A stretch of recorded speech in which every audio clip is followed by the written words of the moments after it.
Hello everyone, welcome back to the another video. तो आज की इस वीडियो में हम articleship domains in Big Four के बारे में जानेंगे।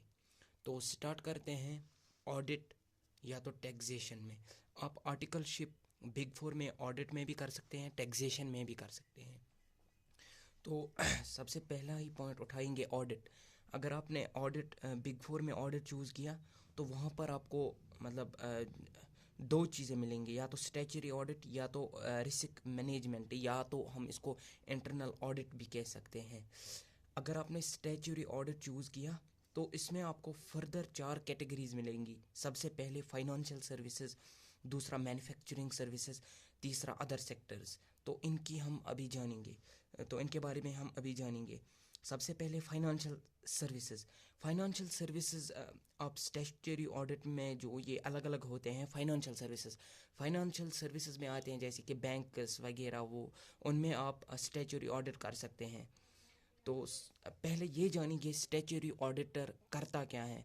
वो बेसिकली जो कंपनी की जो profit and loss, balance sheet वो वगैरह जो बनी हुई होती हैं, वो उनको वाउचिंग करता है, वो उनको चेक करता है कि वो ट्रू एंड फेयर हैं।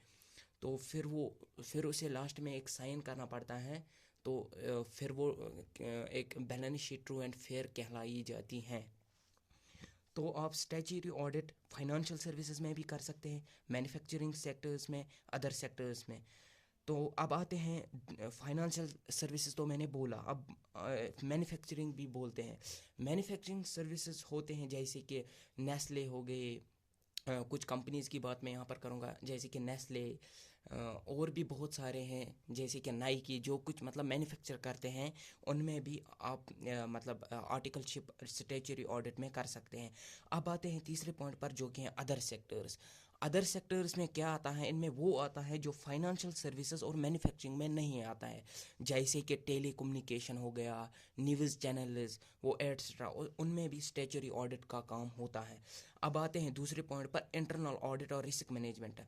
तो यहाँ पर मैं आपको एक चीज़ रिकमेंड करूँगा। यहाँ पर अगर आपको मतलब सीए करना है, या अगर आप सीए की तरफ से कर रहे हैं, तो आपको स्टैट्यूटरी ऑडिट ही ज़्यादातर फोकस करना है। क्योंकि इंटरनल ऑडिटर जो होते हैं वो सीएमए वाले भी कर सकते हैं, सीएस वाले भी, लेकिन स्टैट्यूटरी ऑडिट सिर्फ चार्टर्ड अकाउंटेंट वाले ही कर सकते हैं। तो ये एक मतलब डोमिनेंस है पूरी चार्टर अकाउंटेंसी में स्टैट्यूटरी ऑडिट की। यहाँ पर ये पॉइंट आपको देखने को मिलेगा।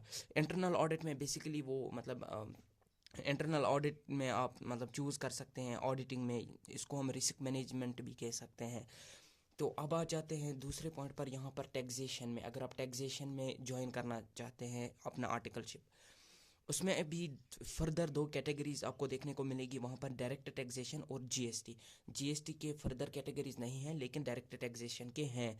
जैसे कि आप financial services same as it is, जो यहाँ पर स्टैट्यूटरी ऑडिट में फाइनेंशियल सर्विसेज होते हैं, यहाँ पर भी ऐसा ही होता है। लेकिन वो टैक्सेशन का होता है फाइनेंशियल सर्विसेज। बेसिकली आपको वो टैक्स रिटर्न करना होता है। यहाँ पर जैसे कि जीएसटी में आपको जीएसटी रिटर्न टैक्स फाइल करने होते हैं एक चार्टर्ड अकाउंटेंट को, इसी तरीके से। या इंटरनल टैक्सेशन में भी आप कर सकते हैं।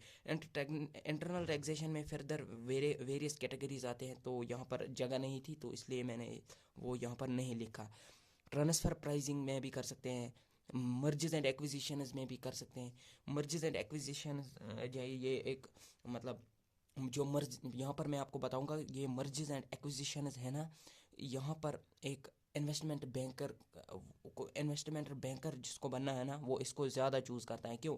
क्योंकि यहाँ पर कंपनी के वैल्यूएशन वगैरह वो सब निकालते हैं ये। तो अब आते हैं यहाँ पर, अगर आपने स्टैट्यूटरी ऑडिट या किसी में भी यहाँ पर अपनी आर्टिकलशिप की है, तो आपको इसमें क्या मिलेगा। सबसे पहले ही पॉइंट, आपको सर्टिफिकेशन मिलेगी।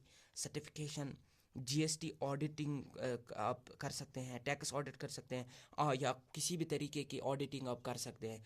तो बस आज के लिए इतना ही, मिलते हैं आपसे नेक्स्ट वीडियो में। तो नेक्स्ट वीडियो किस टॉपिक पर चाहिए, do let me know in the comment. आज के लिए इतना ही, मिलते हैं आपसे नेक्स्ट वीडियो में, तब तक के लिए टिल देन गुड बाय।